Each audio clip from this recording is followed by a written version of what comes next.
ربنا ولا تحمل علینا اسرا، اے پروردگار مت ڈالیے ہم پر بوجھ گناہوں کا، کما حملتہ علی الذین من قبلنا، جیسے آپ بوجھ ڈال چکے تھے ان لوگوں پر جو ہم سے پہلے تھے۔ ہم سے پہلے لوگ، ایک تو ان کا کپڑا دھلنے سے پاک نہیں ہوتا تھا، نجاست کینچی سے کاٹنی ہوتی تھی۔ دوسرا ان کا جسم سوائے دھونے کے کسی صورت پاک نہیں ہوتی۔ ہمارے یہاں تو اور بھی بہت طریقے ہیں، رگڑنا ہے، صاف کرنا ہے، پوچھنا ہے، کئی چیزیں آ جائے گی۔ تیسرا یہ کہ جب وہ گناہ کر لیتے تو دروازے پر لکھ لیا جاتا، فلان ابن فلان اذنب اللیلۃ البارحہ، فلاں فلاں کے بیٹے نے گزشتہ رات یہ کارنامہ انجام دیا ہے، رسوا اور ذلیل و خوار ہو جاتا۔ صدقہ اور خیرات ان کے غریب بھی نہیں کھا سکتے تھے، بلکہ آسمان سے آگ آ کر کے وہ جلا لیتی تھی۔ 20 کے قریب ملا جیون نے تفسیرات احمدیہ میں نقل کی ہے۔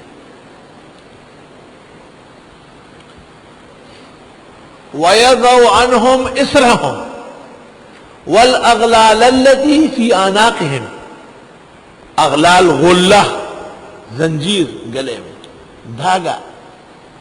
سچی بات یہ ہے، یہ جو تعویذ ڈالتے ہیں ہمارے دوست کالے کپڑے میں اور کالے دھاگے میں، یہ بھی محل نظر ہے، اس کی کیا ضرورت ہے؟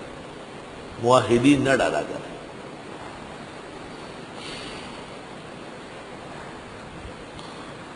اغلال غلہ کی جمع ہے، تو قرآن کہتے ہیں پیغمبر اس لیے آئے کہ ان سے دھاگے اور زنجیریں کھول دے، آپ نے پھر گلے میں زنجیر ڈالی۔ بعض طالب علموں نے باقاعدہ اسٹٹ کی جگہ، بٹنوں کی جگہ زنجیریں ڈالی، افریقی طلباء نے۔ کیا ضرورت ہے اس تکلف کی یار؟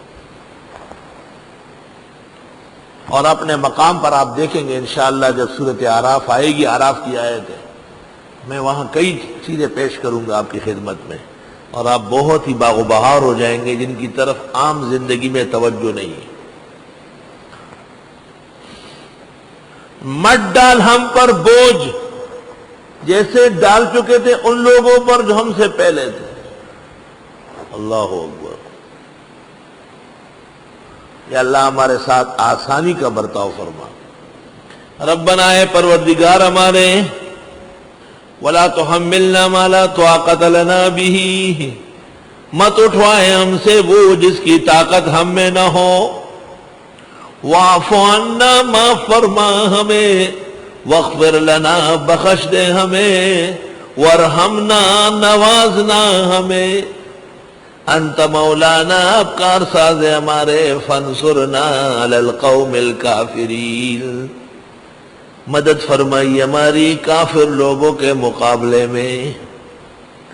سورہ فاتحہ کے اخیر میں تھا اہدنا الصراط المستقیم صراط الذین انعمت علیہم، تو منعم علیہم کون لوگ تھے؟ جن سے اللہ نے اوزار اتارے، احمال اتارے، اثقال اتارے، اسر اتارے، اغلال اتارے، اور وہ لوگ جو اس کے مرتکب ہوئے، غیر المغضوب علیہم ولا الضالین، مغضوب اور ضال دونوں۔ ان الذین کفروا من اہل الکتاب، اس لیے یہاں پر تمام کفار پر مدد مانگی گئی۔ فانصرنا علی القوم الکافرین، کئی قسم کی دعائیں۔ واعف عنا، جو جرائم ہو چکے ہیں انہیں مٹا دے، عفا یعفو، مٹانا، اور پھر اس جرم کی جگہ داغ ہوگا، فاغفر لنا، وہاں مرہم رکھ لے۔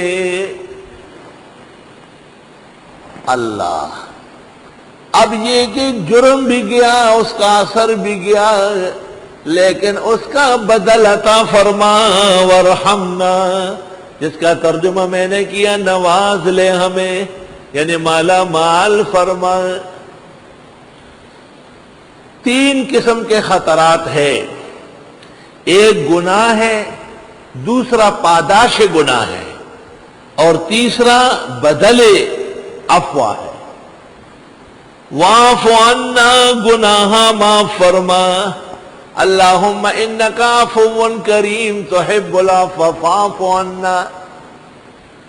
گناہ معاف ہونے کے بعد اس کے آثار ہوتے ہیں، جیسے چیچک والے کا چہرہ چلنی ہوتا ہے۔ اللہ، بہت ساری بیماریوں کے آثار باقی رہتے ہیں۔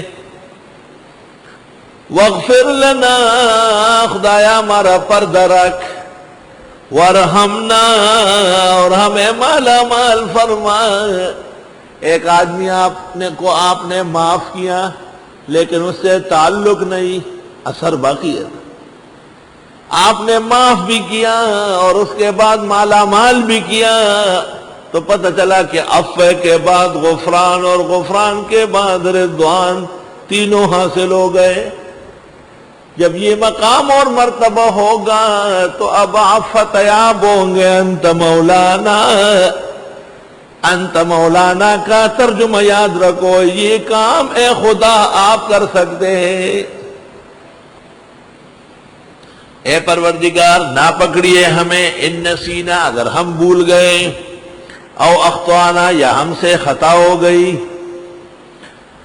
بھولنا، بھول میں فعل یاد ہوتا ہے لیکن فعل کا انجام معلوم نہیں ہوتا ہے۔